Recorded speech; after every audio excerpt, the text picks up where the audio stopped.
بسم اللہ الرحمن الرحیم ان ربکم لرؤوف رحیم والخیل والبغال والحمیر لترکبوها وزینہ ویخلق ما لا تعلمون۔ تم دیکھتے نہیں ہو میری مخلوق کیسی ہے؟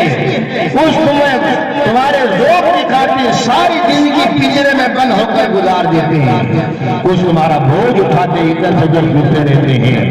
ان ربکم لرؤوف رحیم، میں نے ان کو بے زبان بنا دیا، تم میرے بنو یا نہ بنو، تم میری عبادت کرو یا نہ کرو، لیکن میری مخلوق تمہارے خلاف دنیا کی کسی بھی عدالت میں استغاثہ دائر نہیں کرے گی۔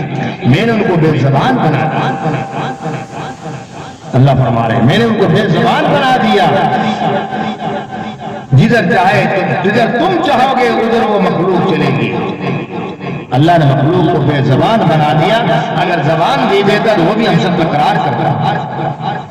ایک مقام پر عجیب بات فرمائی، ان لکم فی الانعام عبرۃ نسقیکم مما فی بطونہ من بین فرث ودم لبنا خالصا سائغا للشاربین۔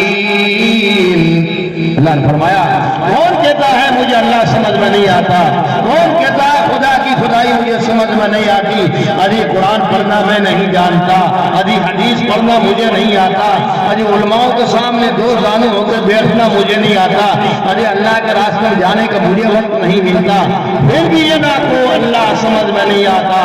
ایک دودھ کا گلاس تمہارے لیے واضح دلیل اور برہان ہے، گلاس دودھ کا گلاس آنے سے پہلے پینے سے پہلے ذرا سوچ تو لے کہاں سے آیا، کس نے بھیجا؟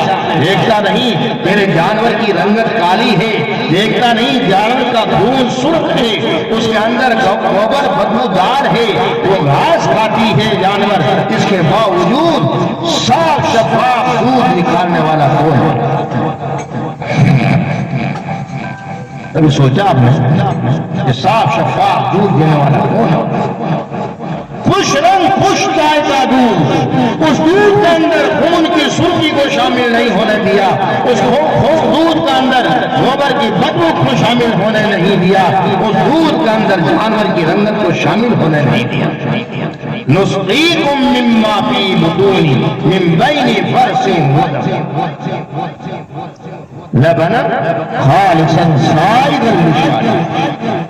صاف شفاف دودھ اللہ نے پیش کیا اور کہا اس لیے کہ کبھی میرا بندہ اس لطیف غذا کو بدبو کی وجہ سے، رنگ کی وجہ سے مسترد نہ کر، مسترد نہ کر۔ اتنا اللہ تعالیٰ نے پیارے انداز میں فرمایا، اور پھر فرمایا ہاں تو میں تم کو دنیا میں بھیجنے والا ہوں، دنیا میں بھیج کر بھی تمہیں تنہا نہیں چھوڑوں گا، قدم قدم پر میری رحمت تمہاری پاس اور نگراں ہوگی۔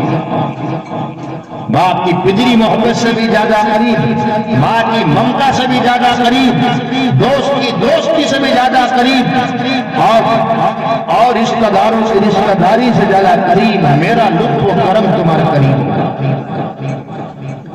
محبوب کو پیارے انداز میں سمجھایا، وَإِذَا سَأَلَكَ عِبَادِي عَنِّي فَإِنِّي قَرِيبٌ۔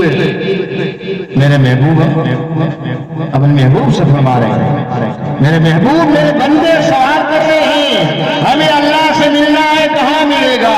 ہم دنیا میں دیکھتے ہیں جتنا بڑا ہوتا ہے غریبوں سے اتنا ہی دور ہوتا ہے، جتنا بڑا ہوتا ہے ملنے کی اتنی اجازت نامے لینے پڑتے ہیں، جتنا بڑا ہوتا ہے اتنے جو ہے جیب لگانے پڑتے ہیں۔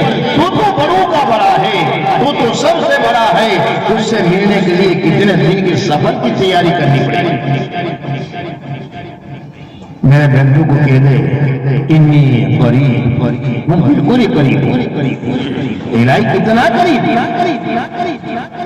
نحن اقرب الیہ من حبل الورید، اتنا قریب، تیری رگ حیات سے بھی زیادہ قریب، تیرے کانوں کو سنائی بات میں دیتی ہے، اور میرا پہلے ہی سن لیتا ہے، دلوں کا ارادہ کیا ہے وہ رب سن لیتا ہے۔ اتنا قریب تیرے لیے جب تو نے پکارا میں نے تیری پکار کو سن لیا، اتنا قریب ہوں تدعونی استجب